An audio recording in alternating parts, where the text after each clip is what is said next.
Olá, bora dar uma olhada num dos momentos mais, digamos, curiosos do comecinho do Êxodo. É a primeira parte da jornada dos israelitas para fora do Egito. E essa jornada, olha, ela não começa com uma linha reta para a liberdade, não. Pelo contrário, começa com um desvio que, à primeira vista, não faz o menor sentido. E aqui que a coisa fica interessante, né? Essa é a grande pergunta. Por que a rota escolhida parece levar o povo, recém-liberto, direto para o perigo? Imagina, o Mar Vermelho na frente e o exército do faraó vindo com tudo logo atrás. Então vamos juntos desvendar essa, que parece ser uma grande estratégia divina. Então, tudo começa logo que eles saem do Egito, com uma decisão super importante. Tinha dois caminhos para seguir, e a escolha que foi feita meio que deu o tom para tudo que viria depois. Olha só o contraste entre as duas opções. A rota direta, pela estrada dos filisteus, era o caminho mais curto, o mais óbvio, só que, segundo a fonte, era também o mais perigoso. O plano divino aqui era evitar um confronto logo de cara com os filisteus. E essa citação explica tudo.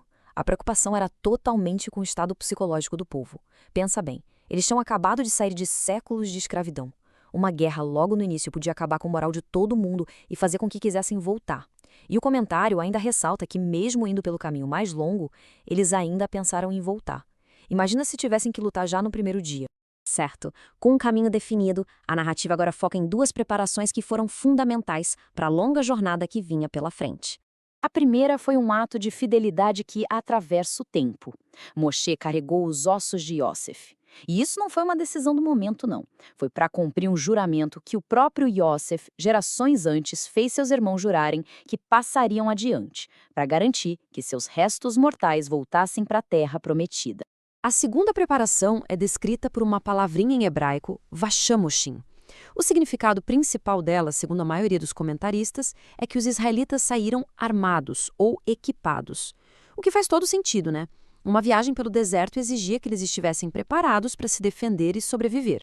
Mas o Midrash traz uma segunda interpretação e essa é, olha, surpreendente. A palavra vashamoshim também pode vir de shamesh, que significa 5. E nessa leitura, o termo quer dizer que só 1 em cada 5 israelitas de fato saiu do Egito. É uma ideia bem impactante, que sugere que a maioria esmagadora morreu durante a praga da escuridão porque não queria ir embora. Com o povo já a caminho, a fonte descreve um tipo de orientação divina fora do comum, que garantia que eles nunca estivessem perdidos ou desprotegidos. Essa orientação vinha em forma de uma coluna de nuvem de dia e uma coluna de fogo à noite. Isso permitia que eles viajassem sem parar. E o comentário adiciona um detalhe fascinante. A transição era perfeita. A coluna de fogo aparecia um pouco antes da coluna de nuvem sumir por completo, e vice-versa. Ou seja, nunca tinham um momento sequer sem um guia. E é bem aqui que a história dá uma virada de 180 graus. Justo quando eles pareciam estar se distanciando do perigo, recebem uma ordem para fazer exatamente o contrário. A instrução é clara e, vamos combinar, bem desconcertante. Voltar em direção ao Egito. O objetivo? Criar a ilusão de que eles estavam perdidos, confusos, encurralados pelo deserto. Então, o que parecia ser um erro de percurso era, na verdade, uma armadilha muito bem planejada, em 4 passos. Primeiro, a ordem para voltar. Segundo, fazer o faraó achar que eles estavam perdidos. Terceiro, endurecer o coração dele para que ele viesse atrás. E, por último, a glorificação divina através da derrota do exército egípcio. E até a simbologia dos lugares faz parte do plano. O local do acampamento, Pi Hashirot, é interpretado como Boca da Liberdade.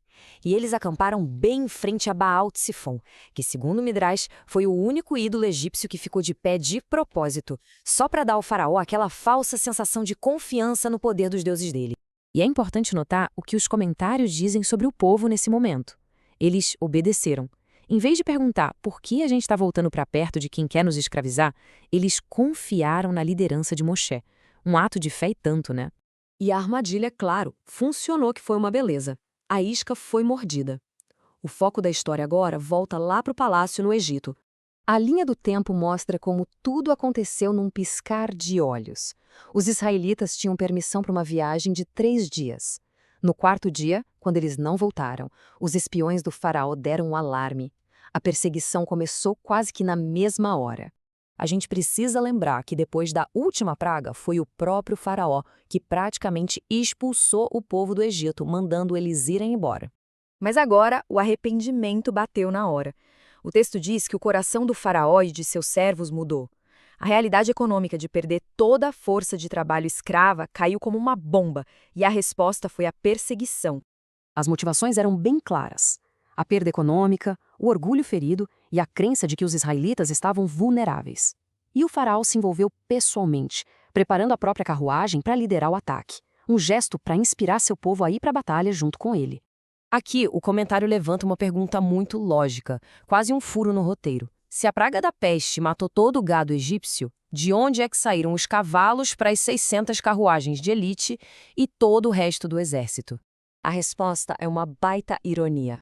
Os cavalos pertenciam justamente aos egípcios que tinham ouvido o aviso de Moshe durante as pragas e protegeram seus animais. A mesma atitude que salvou os bichos, agora fazia deles cúmplices na perseguição. E pronto, o palco está montado.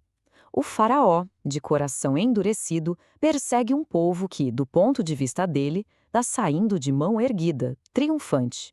O caçador caiu direitinho na armadilha. Isso tudo nos deixa com uma reflexão final. A história transforma um desvio que parecia pura confusão em uma manobra estratégica genial. E nos faz pensar, até que ponto aquilo que a gente percebe como caos ou um erro nas nossas próprias jornadas pode ser, na verdade, um passo essencial dentro de um plano muito maior do que a gente consegue enxergar no momento. Fica aí para a gente pensar.